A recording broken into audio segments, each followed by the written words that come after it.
श्रीमद् भगवद गीता के अंतिम यानी कि 18वें अध्याय को शुरू करने से पहले यदि आपने गीता के उन सारे अध्यायों को नहीं देखा है तो नीचे डिस्क्रिप्शन में लिंक दिया हुआ है, आप उसे जरूर देखिए। अब चलते हैं गीता के सबसे आखिरी 18वें अध्याय की ओर, जैसे कि मोक्ष संन्यास योग के नाम से जानते हैं। इस अध्याय में कुल 78 श्लोक है, जिसमें कि अर्जुन ने भगवान श्री कृष्ण से संन्यास और त्याग के विषय में पूछा था। वे जानना चाहते थे कि संन्यास और त्याग में क्या अंतर है और किस प्रकार के कर्मों का त्याग किया जाना चाहिए। भगवान श्री कृष्ण ने इस पर विस्तार से समझाया और कर्म, त्याग, ज्ञान के बारे में गहरी बातें कही। तो चलिए अब हम 18वें अध्याय को शुरू करते हैं। इस अध्याय की शुरुआत में अर्जुन ने भगवान श्री कृष्ण से पूछा कि हे प्रभु, संन्यास और त्याग में क्या अंतर है। अर्जुन के इन सवालों के जवाब देते हुए भगवान श्री कृष्ण समझाते हैं कि कर्म और त्याग का सही अर्थ क्या है। वे बताते हैं कि कामना से प्रेरित कर्मों को छोड़ना संन्यास कहलाता है, जबकि कर्मों के फलों को छोड़ना त्याग है। कुछ विद्वान सभी कर्मों को त्यागने की सलाह देते हैं, लेकिन श्री कृष्ण जी का मानना है कि यज्ञ, दान और तप जैसे कर्मों का त्याग नहीं करना चाहिए, क्योंकि ये आत्मा को शुद्ध करते हैं। ऐसे कार्य फल की इच्छा और आसक्ति से मुक्त होकर करना चाहिए। मोहवश या कष्ट के डर से कर्तव्य कर्मों का त्याग तमोगुणी और स्वार्थ या कष्ट की वजह से परित्याग रजोगुणी कहलाता है।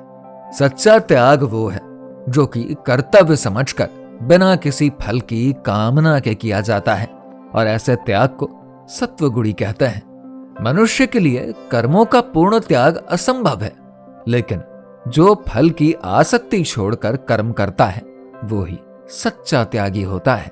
श्री कृष्ण जी ने बताया कि शरीर, कर्ता, इंद्रिया और चेष्टाएं ये सभी कर्म के कारण होते हैं।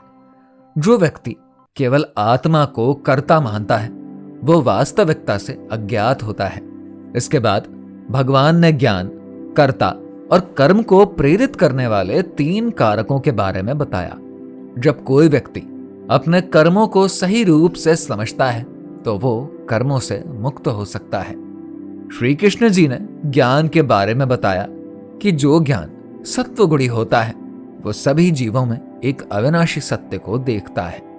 राजसिक ज्ञान विभिन्न जीवों को अलग अलग रूप में देखता है, जबकि तामसिक ज्ञान असत्य को सत्य मानता है और विखंडित दृष्टिकोण रखता है। शास्त्रों के अनुसार किए गए कर्म बिना राग और द्वेष के सत्वगुणी होते हैं। राजसिक कर्म वो होते हैं जो स्वार्थ के लिए किए जाते हैं, जबकि तामसिक कर्म वो होते हैं जो अंधकार और मूर्खता से प्रेरित होते हैं। इसी तरह धृति या संकल्प भी 3 प्रकार के होते हैं, सात्विक, राजसिक और तामसिक। सात्विक धृति वो होती है जो आत्मा के लिए स्थिर होती है और ध्यान तथा योग के द्वारा मन और इंद्रियों को नियंत्रित करती है। राजसिक धृति सुख और धन की प्राप्ति के लिए प्रेरित करती है, जबकि तामसिक धृति भय, मोह और निराशा से प्रेरित होती है। इसके बाद भगवान ने सुखों के बारे में भी बताया। सात्विक सुख वो है जो आरंभ में विष के समान लगता है, लेकिन अंत में अमृत के समान हो जाता है। राजसिक सुख वो है जो इंद्रियों से उत्पन्न होता है और आरंभ में अमृत जैसा लगता है, लेकिन अंत में विष जैसा हो जाता है। तामसिक सुख वो होता है जो आलस्य, निद्रा और असावधानी से उत्पन्न होता है और आत्मा को नष्ट करता है। सभी जीव प्रकृति के इन तीनों गुणों के प्रभाव से बंधे रहते हैं। भगवान श्री कृष्ण अर्जुन को समझाते हैं कि हे पार्थ, समाज में कर्तव्यों का विभाजन जन्म के आधार पर नहीं बल्कि प्रकृति और गुणों के आधार पर हुआ है। ब्राह्मण शांति, तपस्या, संयम, ज्ञान और सत्य जैसे गुणों से अपने कर्तव्य निभाते हैं। क्षत्रिय शौर्य, धैर्य, रणकौशल, नेतृत्व और उदारता के गुणों से अपना धर्म निभाते हैं। वैश्यों के लिए कृषि, व्यापार और गोधन पालन स्वाभाविक है, जबकि शूद्र सेवा और श्रम में अपनी भूमिका निभाते हैं। श्री कृष्ण जी कहते हैं कि हर व्यक्ति का अपना स्वाभाविक धर्म होता है जिसे निभाना सबसे श्रेष्ठ है। चाहे उसमें कुछ त्रुटियां ही क्यों ना हो। दूसरों के धर्म का पालन करने से अपने धर्म का पालन करना बेहतर है। जब कोई व्यक्ति अपने स्वाभाविक गुणों और कर्तव्यों का पालन करता है और उन्हें ईश्वर को समर्पित करता है तो वो परम पूर्णता और मोक्ष की ओर बढ़ता है।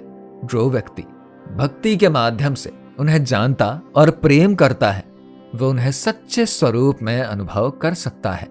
अपनी सभी जिम्मेदारियां ईश्वर को समर्पित कर उनकी शरण लेने वाला व्यक्ति उनकी कृपा से सभी पापों से मुक्त हो जाता है। संजय बताते हैं कि उन्होंने ये पवित्र संवाद सुनकर अपार आनंद और प्रेरणा प्राप्त करी।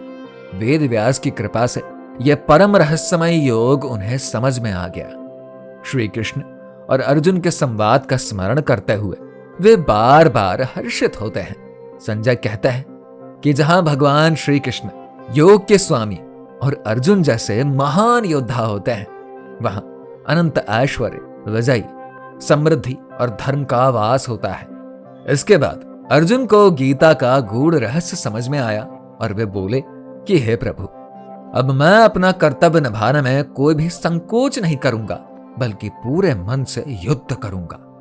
गीता का अंतिम और अमूल्य संदेश है जो कि नीति, कर्तव्य और भक्ति का मार्ग दिखाता है।